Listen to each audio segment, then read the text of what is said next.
بسم اللہ الرحمن الرحیم۔ حمد و ستائش پروردگار عالم کے لیے، درود و سلام حضرت محمد مصطفیٰ صلی اللہ علیہ وسلم کے لیے، ائمہ اہل بیت کے لیے درود و سلام، لعنت و نفرین اللہ رسول اور اہل بیت کے دشمنوں کے لیے، اور دعائے سلامتی آپ حاضرین اور سامعین اور محترم شخصیات کے لیے۔ قال اللہ تبارک و تعالی فی کتابہ المجید: لا يحب اللہ الجہر بالسوء من القول الا من ظلم۔ اونچی آواز میں کوئی ایسی بات جو کسی کو ناگوار گزرے وہ اللہ کو پسند نہیں ہے، مگر یہ کہ جس پہ ظلم ہوا ہو وہ اونچی آواز میں بات کرے، چاہے کسی کو ناگوار گزرے، اللہ کو پسند ہے۔ پاکستان ایک مدت سے محبان آل محمد کے لیے آزمائش گاہ ہے، اور یہاں مسلسل ہماری نئی نت اور طرح طرح کی آزمائشوں میں روز بروز اضافہ ہوتا جا رہا ہے۔ موجودہ حالات آپ سب کے پیش نظر ہیں۔ میں شکریہ ادا کروں گا جناب سم نقی صاحب کا، جنہوں نے آج میزبانی فرمائی، اور تمام جماعتوں اور تمام شخصیات کو زحمت دی۔ میں آپ سب کا نوکر ہوں، میں آپ سب کا خادم ہوں، اور میں آپ سب کے تصور میں سب کے ہاتھ چومنے کے لیے اس وقت اپنا تصور کر رہا ہوں۔ میں آپ سب کا دستگوش ہوں، نوکر ہوں پوری ملت کا۔ اس وقت ایک مسافرت کی وجہ سے، شہر سے باہر ہونے کی وجہ سے حاضر نہیں ہو سکا۔ ملک کی حالات آپ کے پیش نظر ہیں، اور یہ جو ایف آئی آروں کا سلسلہ ہے، یہ جو تکفیریوں کا ایک سال گزشتہ آپ سب نے مل کر، ہم سب نے مل کر انہیں ناکام بنایا تھا۔ یہ چاہتے ہیں پاکستان میں فرقہ واریت پھیلے، لیکن پچھلے سال بھی روڈوں پہ چوکوں پہ نکلے اور انہوں نے گالیاں دی، اور الحمدللہ آپ کی حکمت عملی، آپ لوگوں کی سمجھداری سے، پوری قوم کی معاملہ فہمی سے، علماء کرام، دانشمندان، عزاداران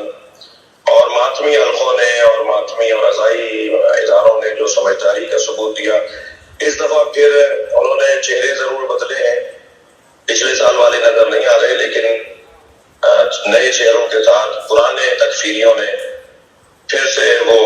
شرارتیں شروع کی ہوئی ہیں۔ میں آج کے اجلاس میں دو باتیں آپ سے کرنا چاہوں گا۔ پہلی بات تو یہ کہ جو ایف آئی آریں کاٹی جا رہی ہیں، جو قتلیں لگائی جا رہی ہیں، اس کے لیے ایک منظم لائحہ عمل کی ضرورت ہے، جس میں ہمیں قانون دانوں کے ساتھ بھی بیٹھنا ہوگا،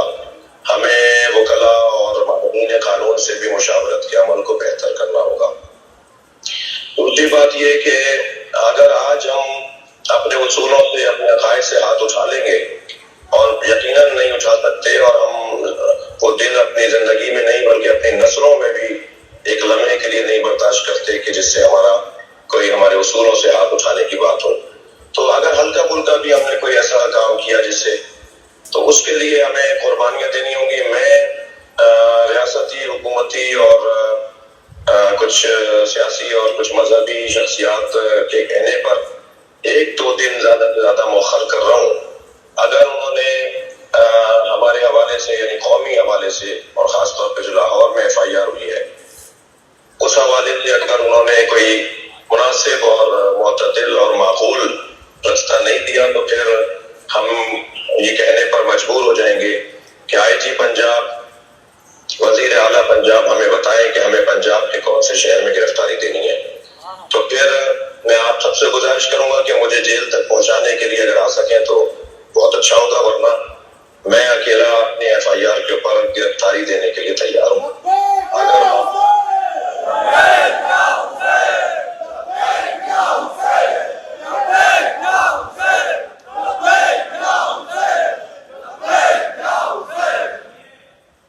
امید کرتا ہوں کہ پاکستان کے ادارے، وہ سیاسی ادارے ہوں، وہ حکومتی ہوں یا ریاستی اور حفاظتی ادارے ہوں، وہ اس ماحول کو بہتر کریں گے، اور ماحول دوبارہ سے ویسے ہی ہوگا جیسا ہونا چاہیے۔ خطہ اس وقت کسی بھی تناؤ کھنچاؤ کا متحمل نہیں ہے۔ پاکستان ایک ایسے موڑ پر آ کے کھڑا ہوا ہے جہاں چینج آف بلاک کا مسئلہ ہے، نئے دوستوں سے دوستیاں اور پرانے دوستوں سے اپنی جو دوستیاں تھیں ان کو تجدید رفاقت کا موقع ہے۔ تو اس خطے میں ہم چاہتے ہیں کہ پڑوسیوں کے ساتھ، پڑوسی ممالک کے ساتھ ہمارا کردار مثبت ہو اور پاکستان ترقی کرے۔ ہم پیغام پاکستان جو ریاست پاکستان نے ایک دستاویز تیار کی ہے اس کے پاسدار ہیں، اور تکفیریوں کو نہ حکومت پسند کرتی ہے، نہ ریاست، نہ پاکستان کا سنی، نہ پاکستان کا شیعہ، اور حکم قرآن، رسول اور اہل بیت کی تعلیمات کی روشنی میں ہم سب کے ساتھ مل کر رہنا چاہتے ہیں۔ امید کرتا ہوں کہ آج کا یہ اجلاس بھی پیغام رساں ہوگا، پیغام پہنچے گا اس اجلاس کے ذریعے، اور ہمارے ذمہ داران ماحول کو بہتر کریں گے، اور اگر خدا نخواستہ وہ یہ نہیں کرنا چاہتے تو پھر ہم تو پیدا ہی قربانیوں کے لیے ہوئے ہیں، ہم پیدا ہی ہمیں شہادت اور اسارت دونوں اہل بیت سے وراثت میں ملی ہے، ہم یا شہادت یا اسارت یا امن و امان، تو تینوں آپشن ہے، یا امن و امان رکھیے، یا ہمیں شہادت تک پہنچا دیجیے، یا ہمیں اسارت تک پہنچا دیجیے، ہم تینوں کے لیے آمادہ ہیں۔ آپ کے لیے اللہ کی بارگاہ میں دعا گو ہوں کہ امام زمانہ ہمارے ناصر و مددگار رہیں اور آج کا اجلاس سود مند ہو سکے۔ بہت بہت شکریہ آپ سب کا ایک مرتبہ پھر۔